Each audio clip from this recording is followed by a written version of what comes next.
we as Republicans want to visit with you a little bit about what's going on in the Senate with the budget bill, House Bill 2, the stimulus bill, briefly on the reappraisal bill maybe, but generally the three major issues that we have to deal with as we wrap up the session in the next week or 10 days. As we started out, many of you know we had some goals that we wanted to reach dealing with policy issues, but in the end we knew it was all about a budget session, and that the budget needed to be the focus of what we were doing.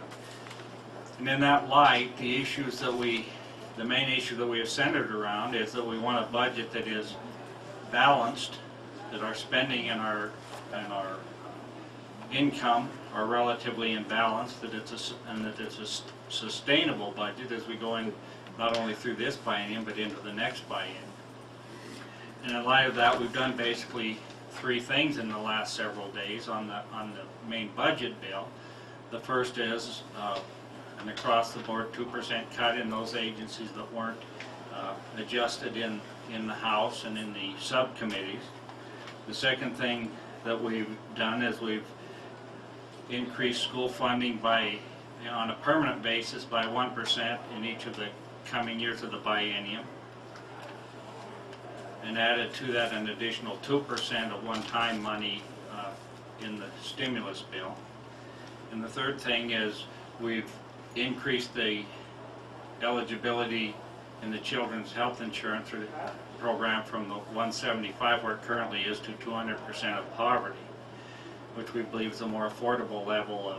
funding and more in line with what the state can deal with at the present and in the future, and probably meets the needs of most Montanans. Some other things that we have done, as I said, we put a 2% and 2% for schools in the stimulus bill. We've used some of the stimulus money to add into the social service programs. And then we're working on channeling money to schools, cities, and counties in infrastructure projects so that some of this shovel-ready concept will be available at the local level as well as at the state level. Now, there's several reasons that some of these things have transpired, but they basically all center around the issue of structural balance in the budget. All of these reductions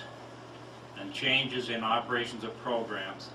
have to do with balancing income with spending on an ongoing basis. And many of them, as a result of that, is that it increases ending fund balance to get up to the level that the governor's asked for of around $250 million. And those are the driving reasons of why the Senate Republicans have taken the actions that they have as we've in the past several days, and will continue to take actions as we continue through this week in dealing with the other bills.